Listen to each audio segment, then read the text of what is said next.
။ဟွာရင်းနဲ့ပုံကြီးတို့က Los Angeles ကိုအလုပ်ကိစ္စနဲ့ရောက်လာပါတယ်။အိမ်တော်တင်းတူကလာချိုးပေးပြီးသူတို့တတိအကြောင်းပြောပြပါတယ်။ဆွေစဉ်မျိုးသက်ချမ်းသာကြတဲ့ကိုရီးယားလူမျိုးတတိတွေဖြစ်ပြီးကိုရီးယားမှာရောအမေရိကန်မှာပါမြေကွက်တွေတော့ပိုင်ဆိုင်ကြပါတယ်။အပေါ်ရန်ကြည့်ရင်အတော်လေးအားကျစရာမိသားစုဆိုပေမဲ့အတွင်းပိုင်းမှာတော့ထင်သားသလိုမဟုတ်ပါဘူး။မိသားစုရဲ့အငယ်ဆုံးရင်သွေးလေးဟာမွေးကလေးဟာဇက်တဲ့အောင်ငုံနေတာပဲဖြစ်ပါတယ်။စိန်ဒီပေါသားနဲ့ကူတာခဲ့ပေမဲ့ဘာမှမထူတဲ့အပြင်ကလေးကိုအငုံတိတ်စီမဲ့တခုတည်းသောနီလန်ဟာအရွယ်နဲ့မမျှအောင်အိတ်ဆေးထိုးပေးတဲ့နီးပဲဖြစ်ပါတယ်။ကလေးမေကတော့ဟွာရင်းတို့မြင်တာနဲ့အထင်သေးနေပြီးသူသားနောက်အကန့်မခံချင်ပေမဲ့အိမ်တော်ထင်းဟာတတိကိုယ်အိမ်လိုက်တာဆိုလို့လက်ခံလိုက်ရပါတယ်။ဟွာရင်းတို့ကလည်းကလေးကိုခေါင်းစားချေဆုံးတစ်ချက်ကြည့်လိုက်ပြီးမိသားစုဝင်တွေကိုအပြင်ထွက်ခိုင်းလိုက်ပါတယ်။ပြီးရနဲ့အစီရင်တွေလုပ်လိုက်ပြီးကလေးရဲ့မျက်လုံးကိုကြည့်လိုက်ပါတယ်။မိသားစုဝင်တွေပြောင်းလာတော့ဟွာရင်းဟာအိမ်မှာပုံစံတူတွေနောက်ထပ်ရှိအောင်မယ်လို့ပြောလိုက်ပါတယ်။ကလေးဖေဖြစ်အဖိုးဖြစ်ကအခုလိုဖြစ်နေရလားဆိုပြီးမေးလိုက်တာဖြစ်တဲ့အတွက်ကလေးမေလည်းချက်ချင်းမျက်နှာပြတ်သွားပါတယ်။ဟွာရင်းတို့အတွက်ကတော့ဒါရီယာပုံမှန်ပဲဖြစ်ပါတယ်။ဒီပညာရေးတိုးတက်နေတဲ့ကကြီးမှာဒါမျိုးသွားလို့ရင်အစားကတော့တန်တရားမျက်လုံးတွေနဲ့ကြည့်ကြမယ်။အတိုင်းအတာတစ်ခုကိုကြောလွန်လာရင်တော့စိုးရိမ်တဲ့မျက်လုံးတွေနဲ့ကြည့်ကြမယ်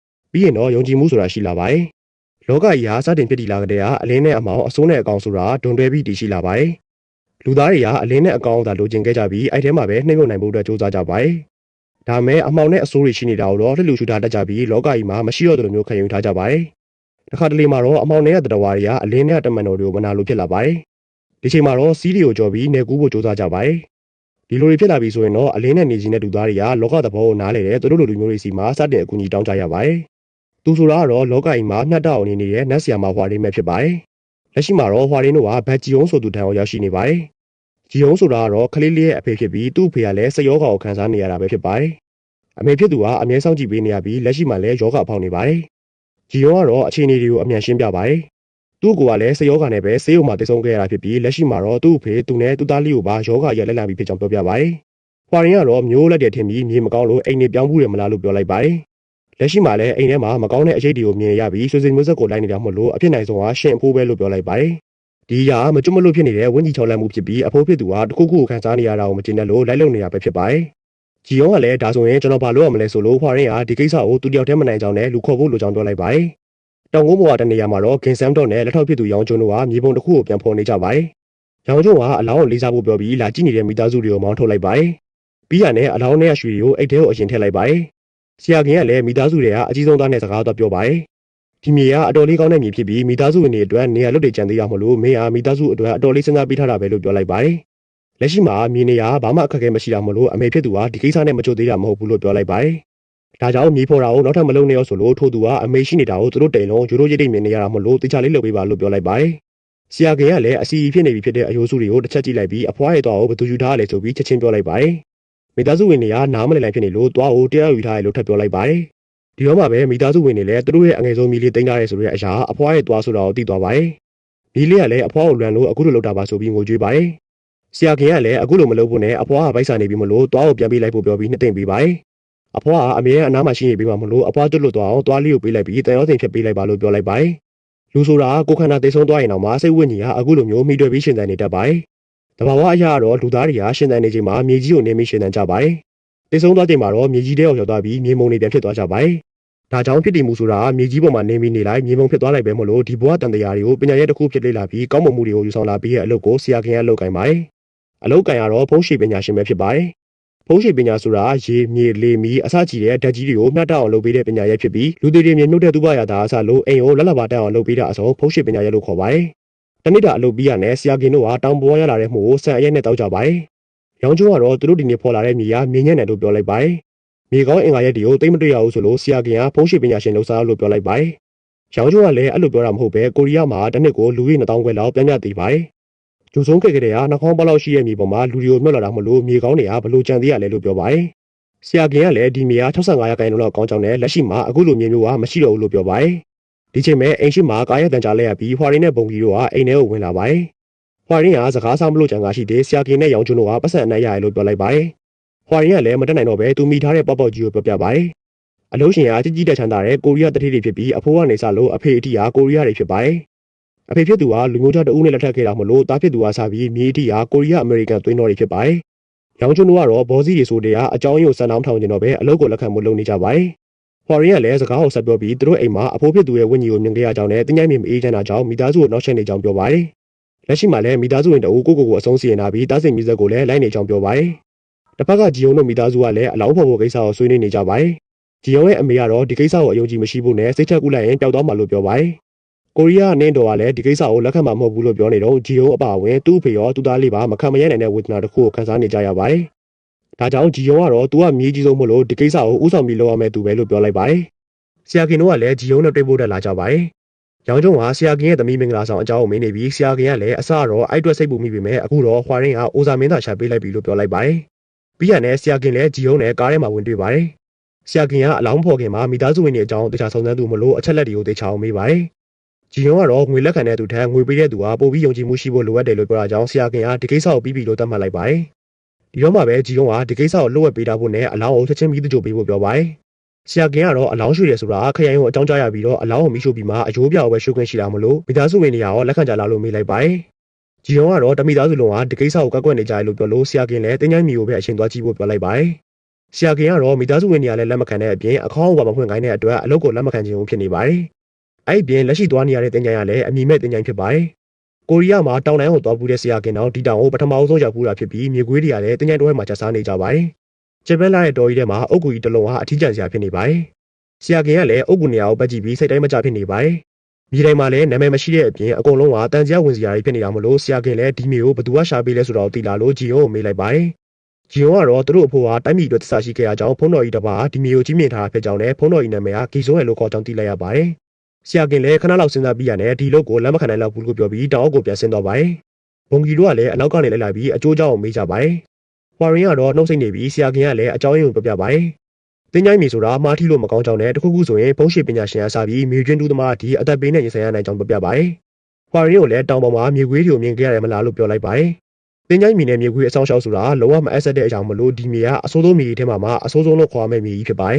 ။ဂျီယုံကလည်းသူတဲနေတဲ့ဟိုတယ်ကိုဆရာကင်တို့ကိုခေါ်သွားပြီးသူသားလေးနောက်ဆုံးပြုံးခဲ့တဲ့ပုံကိုပြပါတယ်။ဆရာကင်ကိုလည်းမိသားစုရှိလားဆိုလို့ဆရာကင်လည်းသူသမီးကမင်္ဂလာဆောင်တော့မယ့်အကြောင်းပြောပြပါတယ်။ပြောနေနေပဲဂျီယုံတယောက်လက်တွေတုံးလာတာကိုဟွာရင်ကတတိထားမိလိုက်ပါတယ်။ဂျီယုံကလည်းသူသားလေးကိုကယ်တင်ပေးပါဆိုပြီးအတနာခံပါတယ်။ဆရာကင်ကတော့မင်းငါတို့ကိုဖုံးကွယ်ထားတာရှိလားလို့မေးလိုက်ပါတယ်။3834တစ်ခွန်လောင်ကြည့်ကျူ183 189လက်ကြည့်ကျူအစရှိတဲ့နေရာတွေကဘာသဘောလဲဆိုတာကိုသူမသိပေမဲ့မကောင်းတဲ့ကြံစီတစ်ခုဆိုတာတော့သူသိကြောင်းနဲ့ဒီဆိုးရဆိုတဲ့ဖုန်းကြီးကတခုခုပဲလို့ပြောလိုက်ပါတယ်။ဂျီယုံကတော့သူအဲ့အရာတွေကိုမသိကြောင်းနဲ့သူ့စီမှာဖုံးကွယ်ထားတာမရှိကြောင်းပြောလိုက်ပါတယ်။ဆရာကင်ကတော့ဖုံးစုမယာနဲ့အလောင်းရွှေ့တယ်ဆိုတာမြေညုံမိုင်းကိုလက်ပလာနဲ့တူးသလိုမျိုးအနေရအရမ်းများတဲ့ကိစ္စမလို့မလုပ်တင်ဘူးလို့ပြောပါတယ်။ဒီချိန်မှာဟွာရင်းမှာဝင်လာပြီးရစ်ပူစော်ကြမယ်လို့ပြောလိုက်ပါတယ်။ဆရာကင်ကတော့ပတ်စံမဲ့ကောင်းတဲ့ရှိနေတဲ့ဟွာရင်းကဒီကိစ္စကိုပြောမယ်ဆိုတာကိုသူသိနေရဆိုပြီးပြောပါတယ်။ဟွာရင်းကလည်းဆရာကင်အစင်မပြေနောက်ဆရာချကြမယ်လို့ပြောပါတယ်။ဖုံးရှိပညာရှင်တွေကဆရာကင်ပဲရှိတာမဟုတ်တဲ့အပြင်ခလေးကလည်းအသက်အန္တရာယ်ရှိနေတာမလို့လက်ခံပေးဖို့ပြောပါတယ်။အပနေတာနဲ့အုတ်ကူရွှေတာကိုတပြိုင်တည်းလုံးကြည့်ကြတာပေါ့ဆိုလို့ဆရာကင်လည်းစိတ်ညစ်ညစ်နဲ့လက်ခံလိုက်ရပါတယ်။ရစ်ပူစော်ပြီးအပနေနေဆိုတာမြေကျွန်းတူးမဲ့လူ9ယောက်ကိုဝငါးကောင်နဲ့ထိတ်ဆက်ပေးလိုက်မှာပဲဖြစ်ပါတယ်။အဲ့လူတွေကမြေကိုတူးလိုက်တာနဲ့မကောင်းတဲ့အငွေ့သက်တွေကထိုသူတွေကိုစတင်တိုက်ခိုက်မှာဖြစ်ပြီးလက်ဆရာမအဲ့မကောင်းမှုတွေကိုဝတ်တေစီကိုလွှဲပြောင်းပေးရမှာပဲဖြစ်ပါတယ်။အလောင်းဖော်ပွဲကိုကိုရီးယားဂျီယုံရဲ့အတော်ဆိုသူလည်းရောက်လာပါတယ်။ပြင်ဆင်စရာရှိရတဲ့ပြင်ပြီးရနဲ့ဟွာရင်းတို့ကလည်းအပနင်ပွဲကိုစတင်ပါတယ်။အပနေတာနဲ့တခိုင်ထဲမှာပဲအလောင်းဖော်ပြီးတင်းချိုင်းရှူတဲ့ကိစ္စကိုလှုပ်ဆောင်ပါတယ်။အတော်ကြာတူးပြီးမှတော့ခေါင်းတလားကြီးပေါ်လာပြီးဆရာကင်တို့ကတွင်းထဲကိုဆင်းကြည့်ကြပါတယ်။အခေါင်းကဂျူနီဘာတသားနဲ့ပြုတ်လောက်ထားတာဖြစ်ပြီးရှေ့ကတော်ဝင်မိသားစုတွေပဲတုံးခွင့်ရှိတာမလို့အထူးဆန်းဖြစ်နေပါတယ်။ခေါင်းတလားယူမှပြီးရနဲ့အလောင်းရှင်ဆန္ဒအတိုင်းကားပေါ်ကိုတင်ပြီးအခေါင်းလိုက်ပဲတကြိုးပို့လုပ်ကြပါတယ်။ရောင်ကျိုးကလည်းမြေကျွန်းတူးတဲ့သူတွေကိုဒီနေ့အသားမစားဖို့ပြောလိုက်ပြီးအလောင်းကိုတဲသွားပါတယ်။ကျွန်းတူးသမားတွေကလည်းတတိမြေပုံဖြစ်တာကြောင့်တကူရလို့ရညာဆောင်းတူးနေကြပါတယ်။မြေကိုစွနေရင်တွင်းထဲကနေမွေးတကောင်ထွက်လာပါတယ်။ချမ်းမင်းဆိုသူကမွေကိုလန့်သွားပြီးပေါက်ပြားနဲ့ခုတ်လိုက်ပါတယ်။မွေရဲ့ကောင်ကထူးဆန်းနေပြီးဆူးရှားတဲ့အော်ဆိုင်နဲ့အော်ရာကိုတတော်လုံးကြားလိုက်ရပါတယ်။ဒီကိစ္စကြီးဖြစ်ပြီးမကြခင်မှာပဲတတော်လုံးကိုမိုးသားရီတက်လာပြီးမိုးရီတသိမ့်မဲမဲရွာချလာပါတယ်။အလောင်းရွှေ့တဲ့အဖွဲကလည်းရုတ်တရက်ရွာချလာတဲ့မိုးကြောင့်အလောင်းကိုအနားရင်ခွဲရုံမှာခဏဝင်ထားမယ်အကြောင်းပြောပါတယ်။အကြောင်းကတော့မိုးရွာနေတုန်းတကြိုလိုက်ရင်ဝင်းကြီးကကောင်းရမွန်ရအောင်မရောက်နိုင်လို့ပဲဖြစ်ပါတယ်။ဂျီယုံတို့ကတော့စေးရုံမှာဝင်လာရင်နာမည်ပေးရမှာစိုးနေပေမဲ့ဆရာကင်ကသူ့လူဟာစီစဉ်ပေးထားပါလေလို့ပြောပြီးခေါ်သွားပါတယ်။ရောင်ကျိုးကလည်းသူ့ပေါ်တာကိုပတ်စံပေးလိုက်ပြီးအလောင်းကိုအထည့်သွင်းလိုက်ပါတယ်။ဂျီယုံကလည်းအတော်ဖြစ်သူကိုအလောင်းမိချိုးခွေတောင်းပေမဲ့အတော်ဖြစ်သူကတော့ထုံးစံတိုင်းရင်းဆဲဖြစ်ပါတယ်။ဆရာကင်ကလည်းရောင်ကျိုးကိုတခုခုသွားစားဖို့ပြောလိုက်ပြီးသူကတော့တနေရာကိုသွားလိုက်အောင်မယ်လို့ပြောသွားပါတယ်။စေးုံဆောင်ကလည်းအလောင်းကိုသူဆောင်ပေးတာမှမလို့တခုခုသွားစားဖို့အတွက်ရောင်ကျိုးကိုပြောလိုက်ပါတယ်။ဆရာကင်ကလည်းခုနကသူဖြတ်သွားရင်တွေ့ခဲ့တဲ့ဖုံးရှိဖုံးကျော်တစ်ချောင်းကိုသွားပါတယ်။ကျောင်းမှာအထိုင်ဆရာတော်တစ်ပါးရှိနေပြီးဒီကျောင်းကအနှစ်တရာကျော်ပြီဖြစ်ကြောင်းပြောပါတယ်။ဆရာကင်ကလည်းကျောင်းရဲ့မူလကျောင်းထိုင်ဟာဂီဆိုးရနာလာလို့မေးကြည့်ပါတယ်။ကျောင်းထိုင်ကတော့မဟုတ်ကျောင်းနဲ့မူလကျောင်းထိုင်ဟာဝန်ပုံးဖြစ်ကြောင်းပြောပါတယ်။ဘာလို့မေးရလဲဆိုလို့ဆရာကင်ကတောင်းပေါ်ကအမည်မရှိတဲ့အုပ်ကိုအကြောင်းပြောပြပါတယ်။ဖုန်းတော်ကြီးကအဲ့အုပ်ကိုသူသိကြောင်းနဲ့ကောလာဟာလာတွေအများကြီးရှိကြောင်းပြောပါတယ်။အဲ့အုပ်ကဂျိုစွန်းရဲ့အချမ်းသာဆုံးတော်ဝင်မျိုးနဲ့တဦးရဲ့အုပ်ကိုဖြစ်ပြီးရေသနာကြီးထက်မှုထားတယ်လို့သတင်းကြည့်ပါတယ်။ ကူဖောက်သူတွေလည်းခဏခဏလာကြပြီးတော့အများစုကအပန်းခံရနဲ့ထွက်ပြေးသွားကြတာအများကြီးလို့ပြောပါတယ်။အုပ်ကူကအဆောင်ရှောက်ကျန်းတဲ့ထင်ကြောင်းနဲ့ကူဖောက်တဲ့သူတွေထားခဲ့တဲ့ပစ္စည်းတွေကိုဖုန်းကြောင်းထဲမှာတင်တာကြောင့်ပြောပါတယ်။ဒါနဲ့ဘာလို့အုပ်ကူအကြောင်းမေးရလဲဆိုလို့ဆရာခင်ကအဲ့အုပ်ကူကိုတူတီနေပဲဖော်လိုက်တယ်လို့ပြောလိုက်ပါတယ်။ဖုန်းကြီးကလည်းအထက်မှာရွှေရည်ငွေတွေရှိလားလို့မေးလိုက်ပါတယ်။အဲ့ချိန်မှာတစ်ဖက်မှာတော့စေးုံဆောင်ကအခေါင်းအောင်ရိုက်ဖွင့်နေပြီပဲဖြစ်ပါတယ်။ဘုံကြီးတို့ကလည်းအချိန်မီရောက်လာပြင်မဲ့စေးုံဆောင်ကခေါင်းဖုံးဖွင့်လိုက်ပြီပဲဖြစ်ပါတယ်။ခေါင်းဖုံးပွင့်သွားတဲ့အရေးတစ်ခုကဟွာရင်းကိုတိုက်ပြီးထွက်သွားပါတယ်။စေးုံဆောင်ကလည်းသတိပြောင်းဝင်လာပြီးနေရာကနေထွက်ပြေးသွားပါတယ်။ဆရာခင်နဲ့ရောင်ချုံတို့ကလည်းတည်င်းရနဲ့အများပြန်လာကြပါတယ်။ဟွာရင်းကတော့ကိုရီးယားနဲ့သွေးရထွက်နေပြီးအခေါင်းထဲကနေထွက်လာတဲ့ကောင်ကအတော်လေးအားပြင်းတယ်လို့ပြောပါတယ်။မကောင်းဆိုးကအခေါင်းထဲကထွက်သွားတဲ့သူ့သားစီကိုသွားပြီးတကားဖွင့်ခိုင်းပါတယ်။အဖိုးကြီးကလည်းအဖေလာပြီးဆိုပြီးတကားကိုဖွင့်ပေးလိုက်ပါတယ်။မကောင်းဆိုးကလည်းအိမ်ထဲကိုဝင်လာပြီးအစားတောက်တွေကိုစားနေတော့အဖိုးကြီးရဲ့မိန်းမတော့အောက်ထပ်မှာအကာလေးကျင်နေပါတယ်။မကောင်းဆိုးကလည်းငါကတော့စားလောက်ပြီးဒုက္ခခံနေရတော့မင်းတို့ကတော့တာယာနေတာပဲဆိုပြီးသူ့သားကိုတက်ပစ်လိုက်ပါတယ်။အောက်ထပ်မှာအကာကျင်နေတဲ့မိန်းမကြီးလက်ထဲမှာလည်းမကောင်းဆိုးကရှိနေပြီးဂျီယုံရဲ့မိဘကြီးလည်းအဆုံးသတ်သွားပါတယ်။ဟွာရင်းတို့ကလည်းလွတ်သွားတဲ့ဝင်းကြီးကိုပြန်ခေါ်ဖို့လုပ်ကြပါတယ်။အနှစ်တရာလောက်မြောက်ထဲကနေအော်နေတာကိုမသိကြအောင်ဆောင်နေကြတာမလို့အခုလိုလွတ်သွားရင်တမိသားစုလုံးလိုက်သက်မှာအသေးချာပဲဖြစ်ပါတယ်။ဒါကြောင့်ဘုံကြီးရဲ့ကိုတော်မီဟွာရင်းနဲ့ရောင်ကျွန်းတို့ကဝင်းကြီးကိုပြန်ခေါ်ဖို့လုပ်ကြပါတယ်။တစ်ဖက်ကဂျီယုံကလည်းသူကြားနေရတဲ့အတိုင်းအရာပိုပြီးကြကြကြားနေရလို့အထိတ်တလန့်ဖြစ်နေပါတယ်။ဒီချိန်မှာမကောင်းဆိုးကသူ့ကိုခေါ်နေတဲ့ဟွာရင်းတို့စီကိုပြန်ရောက်သွားပါတယ်။ရောက်လာတဲ့ဒေါသတွေထွက်နေပြီးဟွာရင်းကိုအနေရပေးဖို့လုပ်ပါတယ်။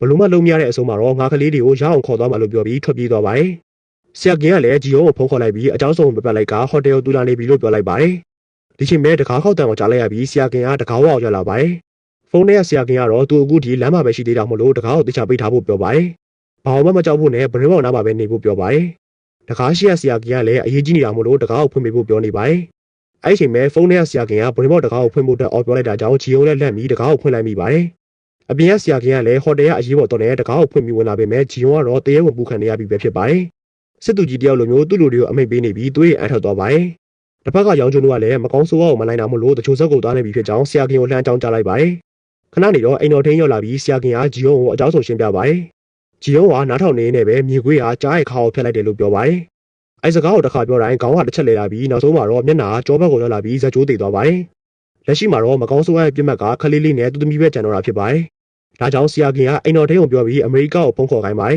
။အမေရိကဘက်ကဖုန်းမကင်တာကြောင့်ကိုရီးယားအတော်ဆိုသူတန်အောင်ဖုန်းဆက်ခိုင်းပါတယ်။တစ်ဖက်ကရောင်ကျွန်းတို့ကလည်းတချို့ဇက်တွေကပိတ်နေပြီးမလို့အသေးအံလိုက်ရှာနေရပါတယ်။ရှာပါမပိတ်သေးတဲ့ဇက်တစ်ခုကိုတွေ့ရကြောင်းသူတို့ဖြစ်နေတာတွေကိုပြောလိုက်ပြီးအကူကြီးတောင်းလိုက်ပါတယ်။ဆရာကင်းကလည်းအတော်ဖြစ်သူနဲ့ဖုန်းဆက်သွယ်ရတာပြီးအကြောင်းစုံအရှင်းပြကအလောင်းကိုတချို့ခွင့်တောင်းပါတယ်။အတော်ဖြစ်သူကလည်းခဏတော့တွေ့နေပေမဲ့တစ်ဖက်မှာလည်းသူမီလီကအသက်အန္တရာယ်ရှိနေပြီးမလို့တချို့ဘို့ခွင့်ပြုပေးလိုက်ပါတယ်။ရောင်ကျွန်းတို့ကလည်းခွင့်ရနဲ့အလောင်းတစ်ချင်းပဲတချို့ဇက်တွေထည့်လိုက်ပြီးအဆုံးသတ်လိုက်ပါတယ်။ဒီလိုနဲ့ဆရာကင်းတို့လည်းသူတို့အပ်ထားတဲ့အလုပ်ကိုခက်ခဲနဲ့အောင်မြင်အောင်ဆောင်ရွက်လိုက်နိုင်ပါတယ်။ရောင်ကျုံကချမ်းမင်းဆိုတဲ့ကောင်လေးကအပြင်းဖျားနေတာမလို့အားရင်တော်တေးဖို့အတွက်ဆရာကင်းကိုပြောပါတယ်။ဆရာကင်းကလည်းချမ်းမင်းကိုတော်တေးရောချမ်းမင်းကအတော်လေးအခြေအနေဆိုးနေပြီဖြစ်ပါတယ်။စေးုံနိုင်ကလက်မြောက်ထားတာဖြစ်ပြီးသူ့အမြင်မှာမွေတွေကိုခဏတွေ့နေရတယ်လို့ပြောပါတယ်။ဆရာကင်းကဘာမွေလဲဆိုလို့ချမ်းမင်းကအုတ်ကူတူတဲ့နေရာအဖြစ်ဘက်တွေကိုပြန်ပြောပြပါတယ်။အဲ့နေရာကိုရောက်ရင်တပိုင်းပြက်နေတဲ့မွေကိုရှာပြီးသူ့အတွက်တောင်းပန်ပေးပါဆိုလို့ဆရာကင်းလည်းအုတ်ကူနေရာကိုပြန်သွားဖို့ဆုံးဖြတ်လိုက်ပါတယ်။ခေါ်ပြားကိုကင်ပြီးတယောက်တည်းချင်းထဲမှာမြေကိုတူးပါတယ်။တူးနေနဲ့မွေကိုတွေ့လိုက်ရတာမလို့မြေကြီးတွေကိုဖယ်ကြည့်လိုက်တော့လူကောင်းတဲ့မွေကြီးကိုတွေ့လိုက်ရပါတယ်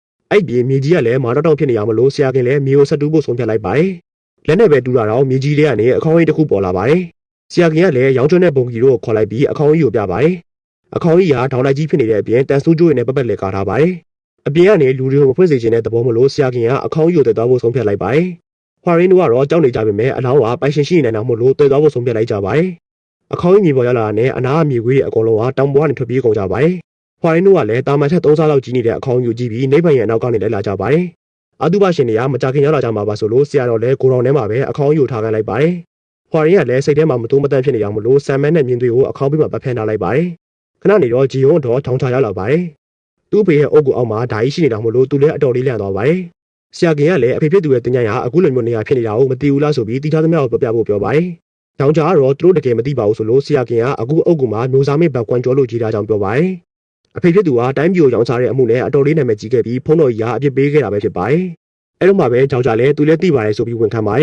။ဖုန်းတော်ကြီးကလည်းကိုရီးယားလူမျိုးမဟုတ်ပဲဂျပန်လူမျိုးဖြစ်ပြီးနာမည်ကမူရာမာယာမာချိုဂျီလို့ခေါ်ကြောင်းပြောပြပါတယ်။ဓာတ်ပုံတစ်ခုကိုလည်းထုတ်ပြပြီးဂျွန်ဆွန်ရဲ့ပါတုံတောင်မှာလူတိုင်းသိတဲ့ပုံကိုပါပဲလို့ပြောလိုက်ပါတယ်။ဒါမဲ့သူတို့အဖေကတော့ဘာဖြစ်လို့အခုလိုမျိုးဖုန်းဆိုးမြေမှာနှုတ်လဲဆိုတာကိုတော့သူမသိကြောင်းပြောပါတယ်။ဟွာရီကလည်းဓာတ်ပုံတွေကလူကိုသေချာကြည့်နေပါတယ်။ခဏနေရောကြောင်ကြပြန်သွားပြီးဒီကိစ္စတွေကိုဆရာကင်းပဲအစိမ့်ပြေလို့ကြည့်လို့ပေးပါလို့ပြောသွားပါတယ်။ဆရာကင်းတို့ကလည်းအစီအရင်တွေကိုပြင်လိုက်ပြီးမနက်အာရုံတက်တာနဲ့မိသချိုကြမယ်ဆိုပြီးဖုန်းကြောက်ပါပဲအိတ်ကြပါတယ် ဟွာရင်ကလည်းသူ့မတယောက်စီကိုဖုန်းဆက်ပြီးမူရာယာမာအကြောင်းကိုမေးကြည့်ပါတယ်သူ့အမရဲ့အဆိုအရမူရာယာမာသူတို့ဆရာနဲ့လည်းရင်ဆိုင်ခဲ့ပူပြီးအနန္တအရန်ပြင်းတာမလို့တာမန်လူမဟုတ်ပဲမြေခွေးလို့ခေါ်ကြကြောင်းသိလိုက်ရပါတယ်ဟွာရင်ကလည်းကားပေါ်ကသူ့အဖွားကိုစိတ်ထဲမှာလီးနေကြောင်းပြောပြီးအိပ်ပျော်သွားပါတယ်ညအိတ်ချိန်မှာတော့ဘုံကြီးရဲ့ကိုပေါ်ကိုတရေစီးခံရပါတယ်ဝင်စီးရဲ့တရေကကြောင်းထိုင်ဖြစ်ပြီးငါအသေးကိုယူသွားတယ်ဆိုပြီးအော်ဟစ်နေတာပဲဖြစ်ပါတယ်ဘုံကြီးကလည်းတရေစီးခံမှသိရနဲ့အစီရင်လွတ်လိုက်ပြီးထားလိုက်ပါတယ်ပြီးရတယ်အပြင်ထွက်သွားပြီးအခေါင်းကိုသွားကြည့်ပါတယ်အနာရွာမှာဝက်ဒီအော်ဟစ်နေတဲ့အောင်ကြားလို့ဘုံကြီးလည်းရွာရဲဝက်ချံကိုပဲအရင်သွားဖို့လုပ်လိုက်ပါတယ်အထဲမှာဝက်တကောင်ကိုနှစ်ပိုင်းပိုင်းနိုင်တဲ့အထိကျန်တဲ့မကောင်းဆိုးဝါးရှိနေပြီးဖုံးတော်ကြီးရဲ့အလောင်းကိုလည်းလမ်းမှာတွေ့ခဲ့လိုက်ရပါတယ်ဒါကြောင့်ဘုံကြီးလည်းဟွာရင်းကိုနှိုးပြီးအခေါင်းကိုသွားကြည့်ဖို့လုပ်ပါတယ်သူတို့အထက်ရောက်တဲ့အချိန်မှာတော့အခေါင်းကြီးကပွင့်နေပြီးအစီရင်တွေကြောင့်ခေါင်းမွှားတွေဖောက်ထွက်သွားတာကိုတွေ့လိုက်ရပါတယ်ဟွာရင်းကလည်းကြောက်လန့်တကြားဖြစ်နေတဲ့ဘုံကြီးကိုအကျိုးကြောင့်မေးကြည့်တော့ရွာရဲဝက်ချံထဲမှာရောက်နေကြောင်းသိလိုက်ရလို့ဆရာကင်တို့ကိုသွားနှိုးခိုင်းလိုက်ပါတယ်ဘုံကြီးထွက်သွားပြီးမကြခင်မှာပဲဟွာရင်းကအခေါင်းထဲကနေဆောင်းမွဲခေါင်းဆောင်ကြီးကိုရလိုက်ပါတယ်အဲ့ချိန်ပဲခြေတံခပ်ပြင်းပြင်းနဲ့အတူထွက်ပေါ်လာတဲ့ကြီးမားလာတဲ့အကောင်ကြီးကိုမြင်လိုက်ရပါတယ်အထဲမှာလူသားရှိလားဆိုပြီးအကောင်ကြီးကမေးလိုက်လို့ဟွာရင်းကမရှိပါဘူးလို့ဂျပန်လိုပြန်ဖြေလိုက်ပါတယ်အရှင်းရဲ့လက်အောက်ငယ်သားပါဆိုလို့ငါအတွက်ရှေးဝါငါပါလာလို့ပြန်မေးပါတယ်ဟွာရင်းကလက်နေတော့မယ်မကောင်းဆိုးဝါးကြီးရွာသားကောင်းမြတ်ကြီးကိုအထက်ပစ်ထည့်လိုက်ပါတယ်ငါရန်သူရဲ့ခေါင်းမဲဆိုပြီးစားတော်ပွဲပြင်ခိုင်းပါတယ်ဟွာရင်းကလည်းကြောက်ကြောက်နဲ့ပဲပြင်ပေးပါမယ်လို့ပြောနေတော့မကောင်းဆိုးဝါးကြီးကနေရာကနေပျောက်သွားပါတယ်ပြီးရနဲ့ခေါင်းမိုးပေါ်ကနေငုတ်ကြည့်ပြီးလူသားပဲဆိုပြီးထအော်ပါတယ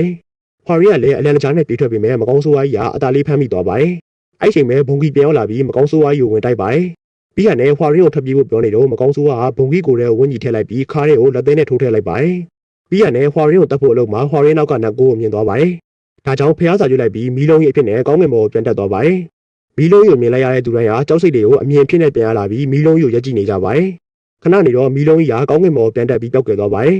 ်ဟွာရင်းလည်းကြောက်စိတ်တွေကိုဖျက်လိုက်ပြီးဘုံကြီးကိုစေးရုံပို့ဖို့အတွက်အသေးစိတ်လုပ်ရပါတယ်အာနာပိုင်တွေကတော့ဒီဖြစ်ကိုဝုန်းကိုတိုက်ခိုက်မှုလို့ယူဆထားကြပြီးဝုန်းကိုတောင်းနှိမ့်ရှာဖွေနေကြပြီပဲဖြစ်ပါတယ်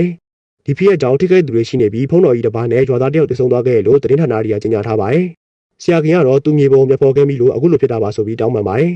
်ဟွာရင်းကလည်းဘုံကြီးကဘေ့စ်ဘောကစားရာနဲ့ကျမ်းမာရေးမကောင်းလို့နားလိုက်ရတာဖြစ်ကြောင်းနဲ့သူနဲ့အတူနေဘာမှမဖြစ်တော့ဘူးထင်လို့နတ်ဆရာလိုက်လုပ်နေရဖြစ်ကြောင်းပြောပြပါတယ်အဲ့တုန်းကလည်းသူကြောက်နေခဲ့တဲ့အတွက်ဒီတိုင်းနေခဲ့မိကြောင်းနဲ့သူတို့ကရင်ဆိုင်နေရတာဝိညာဉ်မဟုတ်ပဲနတ်ဆိုးတစ်ကောင်ဖြစ်ကြောင်းပြောပါတယ်ဗမာအစားပြုပြီးဘယ်ကနေပေါ်လာလဲမသိပေမဲ့ဒီနိုင်ငံမှာရှိနေတာအရန်အနေအများကြောင်းပြောပါတယ်ဆရာဝန်တွေကခွဲစိတ်ကန်တွေကပြန်ထွက်လာပြီးဘုံကြီးကိုစေယုံရွှေ့ရမယ်လို့ပြောပါတယ်ဆရာခင်ကလည်းစေယုံဝါပုံကြည့်ပြီးမြေခွေးကကြားရဲ့ခါကိုဖျက်လိုက်တယ်ဆိုတာကိုသတိထားမိသွားပါတယ်ဒါကြောင့်ဘုံကြီးကျောင်းထဲကိုပြန်သွားပြီးအုတ်ကူတူတွေထားခဲ့တဲ့ပစ္စည်းတွေကိုသွားဆက်စီပါတယ်စောက်တုံးနဲ့ဓာတ်ပုံတစ်ပုံတွေ့လိုက်ရပြီးဓာတ်ပုံအနောက်မှာတော့ငါတို့မြေငါတို့ရဲဘော်လို့ရေးထားတာကိုတွေ့လိုက်ရပါတယ်တစ်ဖက်ကဘုံကြီးကလည်းစေယုံကြီးကိုရောက်နေပြီဖြစ်ပြီးလက်ရှိအနေထားရဆိုရင်တတိယတင်နေပြီလို့ဆရာဝန်ကြီးတွေကပြောပါတယ်အထဲမှာတော့ဟွာရင်းရဲ့ပညာသင်ညီမရောက်နေပြီဖြစ်ပြီးဟွာရင်းဟာမှင်စာခေါ်ရန်ကစားကြမယ်လို့ပြောပါတယ်။မှင်စာခေါ်ရန်ဆိုတာအစီရင်နေချပြီးလူကိုယ်ထဲမှာကြောက်နေတဲ့ဝင်းကြီးကိုရုံလုံးထွက်ပြအောင်လုပ်တာပဲဖြစ်ပါတယ်။အစီရင်စနဲ့ဟွာရင်းတို့ကဘုံကြီးကိုအလဲမှာထားပြီးအတန်နဲ့အတန်ထားနဲ့စကားပြောကြပါတယ်။စကားဆုံးတိုင်းမှာဘုံကြီးအတွက်နေရာပေးပြီးစကားပြောတင်လာအောင်ဆက်ခေါ်ပါတယ်။နောက်ဆုံးမှာတော့လူတစ်ယောက်နဲ့တွေ့မယ်ဆိုပြီးပျောက်သွားတယ်ဆိုလို့ဘုံကြီးကထရည်ပြီးဟာသားရီမပြောနဲ့လို့ပြောလိုက်ပါတယ်။ဟွာရင်းကလည်းနင်ဘသူနဲ့တော့တွေ့ရလဲဆိုလို့တခင်ကြီးနဲ့တော့တွေ့ရလို့ပြန်ပြောပါတယ်။တခင်ကြီးဆိုတာဘာကောင်းလဲဆိုလို့ဘုံကြီးကငါတခင်ကြီးကလူရောက်တရားကိုတက်ပြီးနတ်ဖျားဖြစ်သွားတာကွာဆိုပြီးဂျပန်လိုပြန်ပြောပါတယ်။အဲ့တခင်ကြီးဆိုသူကအခုပမာလဲဆိုလို့ဘုံကြီးက3834တခွန်လောက်ကြီးကျူးနဲ့183 189လက်ကြီးကျူးကငါတခင်ကြီးစောက်ချောက်ရဲ့နေရာပဲလို့ပြောပါတယ်။အဲ့နေရာကတော့အခေါင်းကြီးရှိခဲ့တဲ့နေရာဖြစ်ပြီးလက်ရှိမှာလဲဆရာခင်ကတဲလုံစားရဲ့အတိုင်းမြေရင်းကိုတူးနေပါတယ်။အဲ့ချိန်ပဲပြိုကျလာတဲ့မြေပုံတွေအောက်ကနေမတ်တက်ရက်နေတဲ့စစ်သူကြီးရုပ်ထုကြီးပေါ်လာပါတယ်။ဆေးရွာဘုံကြီးကလည်းသူ့ရဲ့ခန္ဓာကိုယ်ကတခင်ကြီးတော့ပါပဲဆိုပြီးတောင်းကြနေလို့ဟွာရင်းကအစီရင်ရုံဖြတ်လိုက်ပါတယ်။ဟွာရင်းရဲ့အမလည်းဒီတကယ်ကသူတို့ဂျပန်မှာတွေ့ခဲ့တဲ့ကောင်နဲ့တူတာမလို့တောင်းပတ်တဲ့ကြောင်ပြောပါတယ်။အနာသူတွေအကုန်တေးကုန်မှာဖြစ်ပြီးနင်းရဲ့အဖွာတော်မကောက်ွယ်ပေးနိုင်လောက်ဘူးလို့ပြောပါတယ်။ဟွာရင်းကတော့ဒါဆိုရင်ဘုံကြီးကဒီတိုင်းတရားတော်မှာပေါ့ဆိုလို့ပြန်စင်းစားအောင်မယ်လို့ပြောပြီးပြန်သွားကြပါတယ်။ဆရာကြီးကလည်းသူတွေ့ခဲ့ရတဲ့ကိုရောင်းချုံးပြောပြနေပါတယ်။ဂျီယုံမတေခင်ကမြေခွေးကကြားရဲ့ခါကိုဖြတ်ခဲ့လို့ပြောခဲ့ပါတယ်။ဂျီယုံတို့အဖိုးရဲ့အုပ်ကူကလောင်တီကျူးနဲ့လက်တီကျူးအရာအဲ့နေရာကိုရီးယားရဲ့ကြော်ရုပ်ပဲဖြစ်ပါတယ်။ကိုရီးယားကိုဘုံရှိပညာအရာကြားလို့ခေါ်တာဖြစ်ပြီးဟွာရင်းပြောတဲ့မြေခွေးကောင်ကကြားရဲ့ခါကိုဖြတ်ပြီးအစီရင်လုပ်ခဲ့တာပဲဖြစ်ပါတယ်။ဒါဆိုရင်အမေရိကန်ဂျီယုံတို့ကဘာဆိုင်လို့လဲဆိုလို့ဆရာခင်ကကူဖောက်မိုးဆိုးရဲ့ပုံပြပါတယ်။အဲ့လူတွေကဂူရီကိုဖောက်ပြီးပစ္စည်းတွေကိုရောင်းလာကြောင်းအစီရင်တနိုင်တွေကိုဖော်မရအောင်ယာတို့မြင့်တူတယောက်ရဲ့အလောင်းအပေါ်ကနေထပ်ပြီးမြုပ်ခဲ့တာပဲဖြစ်ပါတယ်။ဒါကြောင့်အဲ့မကောင်းဆိုးဝါးကြီးကတန်တိုင်းကိုကာကွယ်နေရပြီးနေမီတစ်ဝိုက်မှာရှိနေတာပဲဖြစ်ပါတယ်။ရောင်းချိုးကတော့အခုလိုအချင်းချင်းမရှိတဲ့အရာတွေကိုမယုံဖို့နဲ့တန်တိုင်းဆိုတာမြေတိုင်းပုံပဲတုံးတာလို့ပြောပါတယ်။ဆရာခင်ကတော့အခုဖြစ်နေတာတွေကအချက်လက်ကြဖြစ်နေတာမလို့မယုံလို့မရဘူးလို့ပြောပါတယ်။ရောင်းချိုးကတော့အဲ့မြေကြောင့်ပဲလူတွေတင်နေရမို့လို့အခုလိုမျိုးအေးစိနေနေရတာကိုဘာလို့ထပ်တင်အောင်လုပ်မှလဲလို့ပြောပါတယ်။ဆရာခင်ကတော့ဒါမြေဖြစ်နေလို့ငါလုပ်ရမှာလို့ပြောပါတယ်။အားလုံးကလည်းဒီမြေမှာပဲတင်ဆိုရမှာဖြစ်ပြီးငါတို့မြေတွေကလည်းဒီမြေမှာပဲရှင်သန်မှာမို့လို့နောက်သားတွေတော့ခေါ်ရလာလိမ့်မယ်လို့ပြောပါတယ်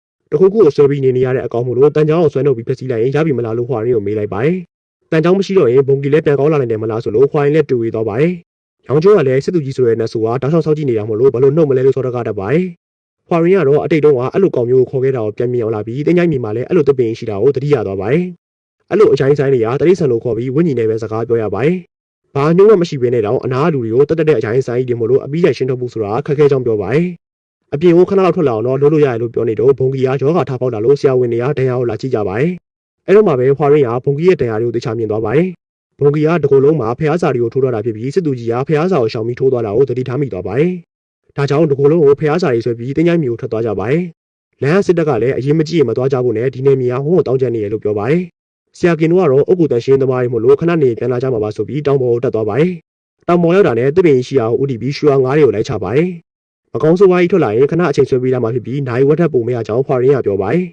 ။ဒါကြောင့်ရတဲ့အချိန်တွင်းမှာတွင်းကိုတူပြီးတန်နိုင်အောင်ရှာဖြတ်ဖို့ပြောလိုက်ပါတယ်။တပင်မှာလည်းအစီရင်နေစင်းသဖြစ်တာနဲ့မြင်းသွေးဘူးကိုထုတ်လိုက်ပြီးတန်နိုင်အောင်ဒါနဲ့ဆေးရမယ့်အကြောင်းပြောပါတယ်။အာယုံတက်ချိန်လောက်ဆိုရင်မကောင်းဆိုးဝါးကြီးရာဆပြီးလှုပ်ရှားလာမှာမို့လို့အဲ့အချိန်အတွက်အသိမြင်ထားခိုင်းလိုက်ပါတယ်။တစ်ဖက်ကပညာသင်ကြီးမှလည်းဘုံကြီးနောက်မှရှိနေပြီးအစီရင်နဲ့ကာကွယ်ပေးနေကြပါတယ်။အဆုံးထိဖြစ်ခဲ့မယ်ဆိုရင်တော့ကြက်ကိုတက်ပြီးအသက်တတိဖို့အထိပြင်ဆင်ထားကြပါတယ်။ဆရာကင်တို့ကလည်းအာယုံတက်ချိန်လောက်ကိုရင်တမမနဲ့စောင့်နေကြပြီးဆရာကင်ကရောင်ကျိုးကိုအတူလိုက်လာပေးခဲ့တဲ့အတွက်ကျေးဇူးတင်လိုက်ပါတယ်။ရောင်ကျိုးကတော့တယောက်တည်းဆိုရင်မလုပ်ရဲပေမဲ့ဆရာပါရင်တော့ကျွန်တော်လည်းရေးဆိုင်ရဲပါရေးဆိုပြီးပြောလိုက်ပါတယ်။ဒီလိုနဲ့အာယုံတက်ချိန်လောက်မှာတော့မြေတွင်းထဲကနေစစ်သူကြီးမကောင်းဆိုးဝါးထွက်လာပြီးရွှေဝါငါးတွေကိုလိုက်စားပါတယ်။တစ်ဖက်ကဘုံကြီးကလည်းမကောင်းဆိုးဝါးနဲ့ချိတ်ဆက်နေပြီးမကောင်းဆိုးဝါးလို့တမျှကိုလိုက်လုံနေပါတယ်။စားရင်လည်းတပင်စီကိုတဖြည်းဖြည်းကြောက်လာတာမို့လို့ဖွာရင်းလည်းအစီအရင်ကိုစလုပ်ပါတယ်။စစ်သူကြီးကလည်းတပင်အိုကြီးရှိမှရက်နေပြီးငါးတွေကိုစားနေပါတယ်။ဒီချိန်မှာတစ်ဖက်ကဆရာကင်တို့ကလည်းအချိန်မဆွဲပဲမြေကျွန်းကိုစတူးကြပါတယ်။ဖွာရင်းကစစ်သူကြီးကိုငါးတောင်ကစပူမှုတွေဖြစ်နေရလို့ပြောပါတယ်။စစ်သူကြီးကတော့မင်းတောင်မှာတနက်တန်နဲ့လူတန်တွေမကြောက်ဘူးလို့ပြန်ပြောပါတယ်။ဖွာရင်းကစစ်ပွဲတွေပြီးသွားတာကြာခဲ့ပြီဆိုလို့စစ်သူကြီးကတော့မပြီးသေးဘူးလို့ပြောပါတယ်။ငါစစ်ပွဲကဘယ်တော့မှမပြီးဘူးဆိုလို့ဖွာရင်းကမင်းကဒီတောင်ကိုဘလို့ရလာလဲလို့မေးပါတယ်။စစ်သူကြီးကတော့မြေခွေးကောင်ကသူ့ကိုနန်ဆန်ကပြိမှောင်ကိုခေါ်မသွားပဲဒီကိုခေါ်လာဖြစ်ကြောင်းပြောပါတယ်။ဆရာကင်တို့ကလည်းမြေတွင်းကိုကြားတော့တူးပေမဲ့တန်းချောင်းနဲ့တူတာဘာမှရှာမတွေ့ဖြစ်နေပါတယ်။ဖွာရင်းကလည်းဒီမြေကအေဂျင့်နေပြီမလို့မင်းရဲ့ကောက်ွယ်မှုမလိုတော့ဘူးလို့ပြောလိုက်ပါတယ်။စစ်သူကြီးကတော့ငြိမ်းချမ်းမှုဆိုတာကိုမရသေးကြောင်းနဲ့သူနဲ့သူ့ရဲ့စစ်တပ်ကဒီကနေမြောက်ရက်ကိုစစ်ချီအောင်မယ်လို့ပြောပါတယ်။ဖွာရင်းကလည်းအချိန်နေမဟန်တော့တာမို့လို့မင်းဟာဘာကြောင့်တေခဲ့ရလဲဆိုပြီးရသလောက်အချိန်ဆွဲကြည့်ပါတယ်။ဆရာကင်တို့ကလည်းဘလောက်တူတူတန်းချောင်းနဲ့တူတာမရှိလို့စိတ်တက်ကြနေကြပါတယ်။ဒီချိန်မှာစစ်သူကြီးကဆက်ကီကာရာမှာကောင်းပြက်ခံရတဲ့သူကကိုခန္ဓာကိုအောင်နိုင်ပြီးသားလို့ပြောပါတယ်။သူ့ရဲ့နတ်ဖျားတက်ကမီးလောင်နေတဲ့ဓာမကိတ်အောင်နေရလို့ဆိုပါတယ်။ဒါကြောင့်မြေခွေးကသူ့ကိုကျင်းစာတိုက်ပြီးဒီဒေတာကိုဆောက်ရှောက်ခံခဲ့တာပဲဖြစ်ပါတယ်။ဖွာရီကလည်းလက်ရှိမှာထိန်းချုပ်ထားတဲ့လူသားရှင်ရဲ့လှုပ်ပေးပါဆိုလို့စစ်သူကြီးကတစ်ပင်တော်ကိုရောက်လာပါတယ်။ဖွာရီကိုမြင်တာနဲ့လူသားပဲဆိုပြီးတတ်ဖို့လုပ်ပါတယ်။ဒါကြောင့်ဖွာရီရဲ့အဖွားဝင်ကားလိုက်ပြီးစစ်သူကြီးကိုတားလိုက်ပါတယ်။ပညာသင်ကြီးမကလည်းအကောက်ကွယ်မန်နန်တွေကိုစတင်ရွတ်ဖက်နေပြီဖြစ်ပါတယ်။ဒါကြောင့်စစ်သူကြီးလည်းမီးလုံးဘွားကိုပြောင်းပြီးနှခုနေရာကိုပြန်ပြေးပါတယ်။ဖွာရီကလည်းလမ်းမှာသူ့ချင်းတွေကိုလာကြည့်ရဲ့ရောင်ချုံနဲ့ဆုံပြီးခေါင်းပေါ်ကနေမီးလုံးကြီးပြန်သွားတာကိုမြင်လိုက်ရပါတယ်။ဒါကမကောင်းဆိုးဝါးကြီးနှခုနေရာကိုပြန်လာမို့လို့ဖွာရီတို့လည်းတွင်းထဲကဆရာခင်ကိုတတိပေးဖို့အတွက်အမြန်ပြေးကြပါတယ်။သူတို့အရောက်မှာတော့ဆရာခင်ကမီးလုံးကြီးအောက်ကိုရောက်နေပြီဖြစ်ပြီးအကြောက်တရားမှတ်ညံနေကြောင်းလှုပ်မရဖြစ်နေပါတယ်။စစ်သူကြီးကဘေးကနေပေါ်လာပြီးဆရာခင်ကိုတွန်းလောက်လိုက်လို့မလားလို့မေးပါတယ်။ပြီးရတဲ့မျက်နှာပေါ်ကစာတွေကိုကြည့်လိုက်ပြီးဒီစာတွေကိုမှတ်မိနေတာအနှစ်900ရှိပြီလို့ပြောပါတယ်။ဒါကြောင့်မင်းက9နောက်လိုက်မဟုတ်ဘူးဆိုပြီးအသေးကိုဖောက်ဖို့လုပ်ပါတယ်။ရောင်ကျွန်းတို့ကလည်းကြံရများတဲ့အစုံမြင်းသွေးတွေကိုစစ်သူကြီးပေါ်လောင်းချလိုက်ပါတယ်။ဒါကြောင့်အပူလောင်ပြီးမြေကြီးပေါ်ကိုလဲကျသွားတဲ့စစ်သူကြီးကိုမြင်ပြီးဆရာခင်ကအတွေ့တစ်ခုရသွားပါတယ်။ရောင်ကျွန်းနဲ့ဖွာရီတို့ကလည်းဆရာခင်ကိုဆင်းခဲ့ကြပါတယ်။ဒါမဲ့ချက်ချင်းပြန်ထလာတဲ့စစ်သူကြီးလက်ထဲမှာအဖမ်းခံလိုက်ရပြီးနှစ်ယောက်စလုံးတင်မလို့ဖြစ်နေပါတယ်။ဆရာခင်ကလည်းအခြေအနေကိုအမြန်သုံးသပ်လိုက်ပြီးတန်ချောင်းဆိုတာစစ်သူကြီးရဲ့တန်မတိဓာတ်ကိုပြောတာမှသိသွားပါတယ်။မြေခွေးကခေါင်းပြက်သွားတဲ့စစ်သူကြီးရဲ့ကိုယ်တွေကိုဓာတ်ထည့်လိုက်ပြီးအစီရင်လုပ်ခဲ့တာပဲဖြစ်ပါတယ်။လက်ရှိသူ့နားမှာလည်းမြေစည်းတွေပေးနေတဲ့တက်တာချောင်းအကျိုးတစ်ခုရှိနေပါတယ်။အင်္ဂါဗုဒ္ဓဟူကြာတာပရိတောက်တာတက်က400ဒီစွမ်းအားရှိပါတယ်။အလေးရဲ့စัญญင်ဘက်ကအမောင်မီးရဲ့စัญญင်ဘက်ကရေးဆိုသလိုပဲရွှေနဲ့တက်တာကလည်းစัญญင်ဘက်တွေမို့လို့တန်မတိဖြစ်နေတဲ့စစ်သူကြီးရဲ့ခြေထောက်တွေကိုတက်တာချောင်းဆိုင်လိုက်ပါတယ်။ဒါကြောင့်တစ်ဖက်ကဘုံကြီးကပါနာကျင်မှုကိုခံစားလိုက်ရပြီးဆရာခင်ရဲ့ပညာဟာအလုံးဖြစ်သွားပါတယ်။ဒါကြောင့်စစ်သူကြီးကဆရာခင်ကိုတတ်ဖို့အလုံးမှာရောင်းချုံကအနောက်ကနေပေါက်တူးနဲ့ဝင်ခုတ်ပါတယ်။စစ်သူကြီးကဘာမှမဖြစ်ပေမဲ့အာယုံတစ်ချက်လွတ်သွားတော့မှဆရာခင်ကအတွေးတစ်ခုထည့်ရလိုက်ပါတယ်။မီးလောင်နေတဲ့တန်အောင်နိုင်တာရေဆိုနေတဲ့တက်ပင်ပဲမို့လို့သူ့ရဲ့သွေးကိုတစ်ချောင်းမှတုပ်လိုက်ပြီးစစ်သူကြီးမကောင်းဆိုးအောင်ပိုင်းမိတက်လိုက်ပါတယ်။မကောင်းဆိုးကတေကန်လေးဖြစ်နေရကြောင်းပညာသင်ကြီးမှလည်းချက်ကိုအစင်းသေးပြင်ထားလိုက်ပါတယ်။ဒါမဲ့အကျော်တင်းတဲ့ဘုံကြီးကသွေးအန်လိုက်ပြီးသူ့ဘာသာပဲပြန်ထလာပါတယ်။အချိတ်ဆက်လွတ်သွားတဲ့ဆရာခင်လည်းတသားချောင်းကိုသွေးထက်တုပ်လိုက်ပါတယ်။ပြီးရတဲ့ခန္ဓာကိုယ်အလေကနေထက်ဝက်ပိုင်းချလိုက်ပြီးစစ်သူကြီးကိုအဆုံးသတ်လိုက်နိုင်ပါတယ်။ပြီးရတဲ့ကင်ဆန်တော်လည်းတကင်းတရားစီကိုသွားဖို့လက်တကန်းလိုရောက်နေပြီဖြစ်ပြီးမြေကြီးဖြစ်ဖို့အတွက်အစင်းသေးဖြစ်နေပါတယ်။ရောင်ကျိုးကလည်းတတိလက်မသွားအောင်တလက်လုံးဆဲဆိုလာပြီးစိတ်ကိုအမြန်မောင်းလာပါတယ်။စိတ်ုံရောက်လို့စိတ်ချုပ်ခံနေကြမှာတမိဖြစ်သူရဲ့မင်္ဂလာဆောင်တတိယသွားပြီးမတိတော့ဖို့ဆုံးဖြတ်လိုက်ပါတယ်။စစ်တပ်ကလည်းတော်ရီကနေဝုံဝုံလေးတစ်ကောင်ရှာတွေ့ခဲ့ပြီးပြည်သူတွေကတော့ဝုံဝုံလေးကိုတတ်မဲ့အဖွဲ့နဲ့မတတ်ဖို့တားတဲ့အဖွဲ့ဆိုပြီးရန်ဖြစ်နေကြပါတယ်။ဘုံကြီးကလည်း6လောက်တန်ရပဲကျွန်တော်ပြီးအားလုံးကပုံမှန်တိုင်းပြန်ဖြစ်သွားပါတယ် ဆရာခင်ကလည်းသူ့ရှိလာပြီးနှစ်အိုင်းစားပြနေတဲ့ရောင်ချုံကိုကြီးမြလို့အားကောက်တုံပြီးတစ်ဖက်ကိုလှည့်ကမှမုတ်ထိုင်စားနေတဲ့ဟွာရင်းကိုထပ်မြင်လိုက်ရလို့တင်းနေပါတယ်ဒီလိုနဲ့အချိန်တစ်ခုကိုဖျက်ဆီးပြီးချိန်မှာတော့အားလုံးကပုံမှန်တိုင်းပဲဆက်လက်လည်ပတ်ခဲ့ကြပါတယ်ဆရာခင်ကလည်းသူသမီးမင်္ဂလာဆောင်မှာဓာတ်ပုံရိုက်ဖို့အတွက်ရောင်ချုံဟွာရင်းနဲ့ဘုံကြီးတို့ကိုမိသားစုဝင်တွေအဖြစ်ခေါ်လိုက်ပြီးအိမ်ဖူးမှလည်းစသိမ်းသွားပါတယ်